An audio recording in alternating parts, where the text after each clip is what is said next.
David flew his first flight in the F-18 on December 22nd, 2011. A flight that allowed him to achieve his lifelong goal of flying fighter jets. Family and friends describe David as loving, fearless, humble, happy, remarkable. His genuine sweetness makes him a magnet to anyone that meets him, and his goofiness is absolutely infectious. Always looking out for others. His love of life was infectious, and his energy was unmatched. I've heard countless stories of actions of kindness. He was described as a man of positive action who pushed others to do and achieve things that they believed impossible. And there was a common thread amongst all of these things. Everyone that stood up, everyone that's spoken, everyone that I've spoken to has had a common thread. He was a man that gave it all and cared for others. His memories were selfless, and he genuinely dedicated everything he had for his friends and his family. Karen and David were two of the finest people I have ever known. Although most of this credit may belong to Patty and I, it is obvious that both Karen and David had numerous mentors in their lives. Whether you know it or not, many of you played a hand in the character development of these two fine people.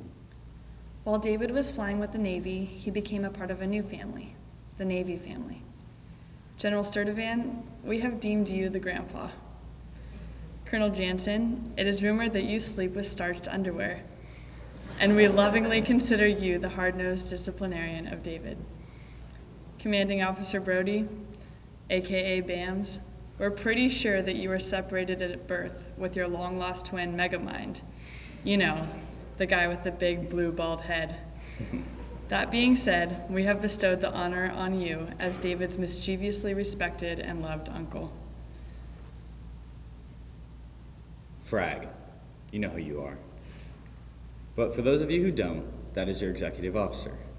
Although his call sign may suggest otherwise, we have deemed Navy Commander Mark Grindle the honorary loving grandmother of David.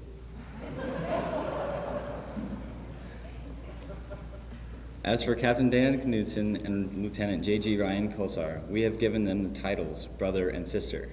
Yes, Ryan, you're the sister. To Dave, this life was like a never-ending recess. He always wanted to laugh, play, and have fun. Half the time I could not even keep up.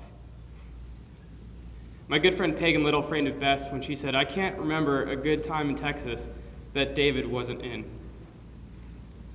Stories of him were legendary, instant classics. They held titles like, "Where are my pants?" "The Altar of Syrup," "The Man with the Patriot Shades," "Why Fighter Pilots Shouldn't Own Sailboats," and "How did that M3 get on the flight line?" This world needs more people like Dave, which is why for myself, and I propose to all of you, to live your life with that same positive spirit and selflessness that defined Dave. I know that's what he would want for me and for all of us, to be happy, loving, and to live a fulfilling life. I'm going to miss you with all my heart, and I will never forget you. And I promise to make you proud. You were my friend, fellow knight of the sky, a little inside joke of ours, and my brother. I love you, and I know you'll always be here with me, and especially up there.